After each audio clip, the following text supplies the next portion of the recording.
नमस्ते। आज के इस एक्सप्लेनर में हम भारतीय शेयर बाजार के एक बहुत बड़े टर्निंग पॉइंट पर बात करने वाले हैं। हम बात कर रहे हैं फ्यूचर्स एंड ऑप्शंस यानी एफएनओ ट्रेडिंग पर, सेबी के उस नए और बेहद सख्त रेगुलेटरी क्रैकडाउन की जिसने पूरे मार्केट को झकझोर कर रख दिया है।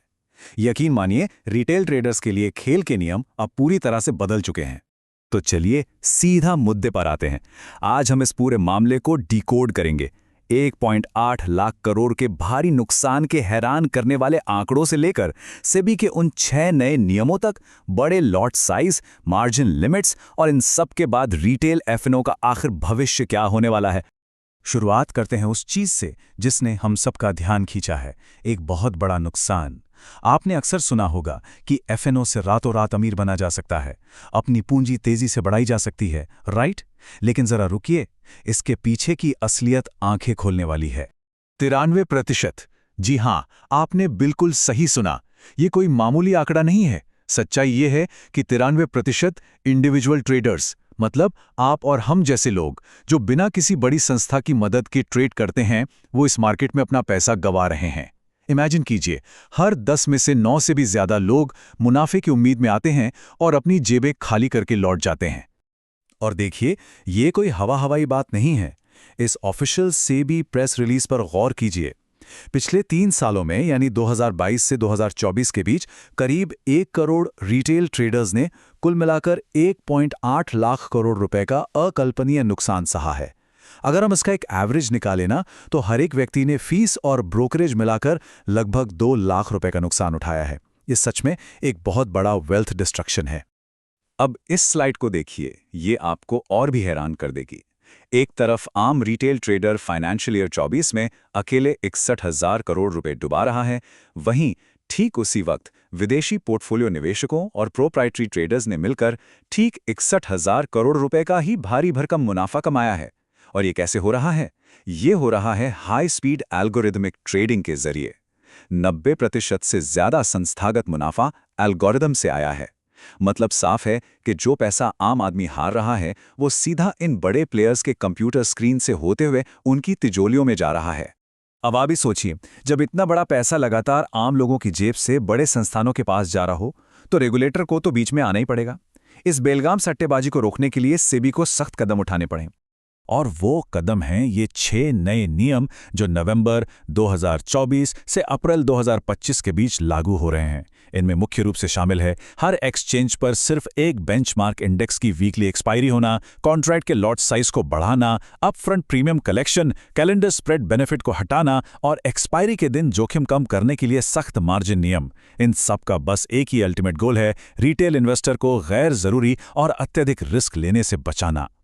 चलिए अब सीधे उस नियम की बात करते हैं जो आपकी और मेरी जेब पर सबसे तेज असर डालने वाला है, कॉन्ट्रैक्ट्स के लॉट साइज में हुई बढ़ोतरी। इस टेबल के आंकड़ों पर गौर करेंगे तो पूरी कहानी सामने आ जाएगी। निफ्टी 50 का लॉट साइज जो पहले 25 हुआ करता था, वो अब सीधे 3 गुना बढ़कर 75 हो गया है। बैंक निफ्टी 15 से 30 और सेंसेक्स 10 से 20 हो गया है। सेबी ने साफ कर दिया है कि मार्केट में एंट्री का रास्ता अब इतना आसान नहीं होगा। अब एक डेरिवेटिव कॉन्ट्रैक्ट की मिनिमम वैल्यू 5 से 10 लाख की जगह बढ़कर कम से कम 15 से 20 लाख रुपए के बीच हो गई है। ऐसा इसलिए ताकि सिर्फ वही लोग बाजार में आएं जो सच में इस रिस्क को झेल सकते हैं। इस बदलाव का असली इंपैक्ट आप इस एक नंबर से समझ सकते हैं, 2,10,000 रुपए। इसका क्या मतलब है?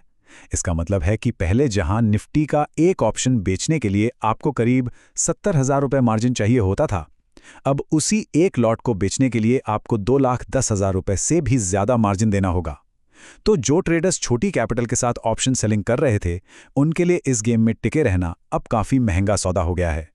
लेकिन बात सिर्फ एंट्री बैरियर बढ़ाने पर खत्म नहीं होती। सेबी का इरादा दिन भर चलने वाले इस सट्टेबाजी के भयंकर उतार चढ़ाव को भी पूरी तरह से कंट्रोल में लाना है। इस चीज को बिल्कुल एक हाईवे की तरह सोचिए।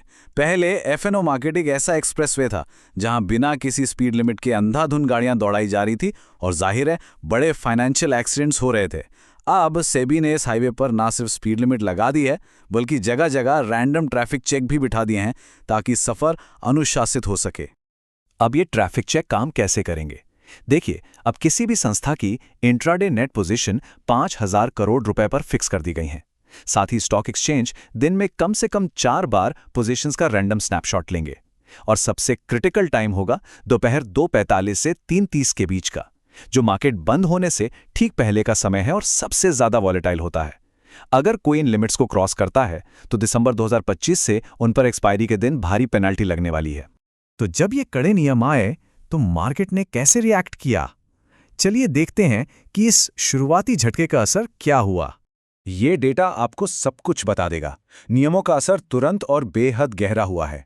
ऑप्शन प्रीमियम की ट्रेडिंग वॉल्यूम में एकदम से बड़ी गिरावट दर्ज की गई। एनएसई में प्रीमियम टर्नओवर 56% नीचे आ गया। लेकिन सबसे तगड़ा झटका लगा है बीएसई को, जहां वॉल्यूम में पूरे 94% की गिरावट देखी गई। इसका सीधा सा कारण यह है कि बैंकेक्स जैसे प्रोडक्ट्स की वीकली एक्सपायरी बंद होने से ट्रेडर्स ने अपना पूरा वॉल्यूम वहां से शिफ्ट कर लिया है। अब जाहिर है जब वॉल्यूम गिरेगा तो इंडस्ट्री के दिग्गजों को भी असर महसूस होगा। ज़ीरोधा के फाउंडर नितिन कामत का ये बयान पढ़िए।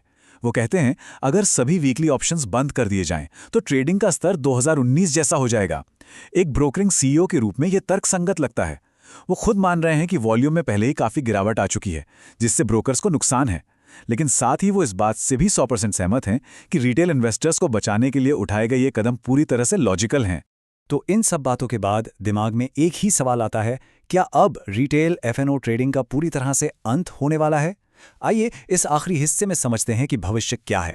अगर आप भी इस बात से डरे हुए हैं तो वित्त मंत्री निर्मला सीतारमण जी का ये बयान आपको काफ़ी राहत देगा। उन्होंने बिल्कुल साफ शब्दों में कहा है, सरकार का फ्यूचर्स और ऑप्शंस ट्रेडिंग पर प्रतिबंध लगाने का कोई इरादा नहीं है। इसे प्रतिबंधित करने के बजाय रेगुलेट किया जाएगा। तो बात बिल्कुल साफ है, रिटेल ट्रेडिंग को गैरकानूनी नहीं बनाया जा रहा है, बल्कि छोटे निवेशकों के लिए एक सेफ्टी नेट बिछाया जा रहा है, ताकि कोई अपनी जिंदगी भर की कमाई ना गंवा दे। और सेबी चेयरमैन तुहिन कांता पांडे जी की बात से भी हमें बिल्कुल यही इशारा मिलता है। उन्होंने कहा कि हम सिर्फ वीकली एफएनओ एक्सपायरी को एक झटके में शटडाउन नहीं कर सकते, क्योंकि बहुत से मार्केट पार्टिसिपेंट्स हेजिंग के लिए इसका सक्रिय रूप से उपयोग कर रहे हैं। इसका सीधा सा अर्थ है कि रेगुलेटर एकदम से कोई हथौड़ा चलाने के पक्ष में नहीं है। बदलाव आएंगे, लेकिन मार्केट को स्टेबल रखने के लिए वो कदम बहुत सोच समझकर और कैलिब्रेटेड तरीके से उठाए जा रहे हैं। तो कुल मिलाके कहानी ये है कि एफएनओ का जो खेल हम अब तक देखते आ रहे थे वो हमेशा के लिए बदल चुका है। नियम सख्त हैं, एंट्री के लिए बड़ी रकम चाहिए और सर्विलेंस पहले से कहीं ज़्यादा टाइट है।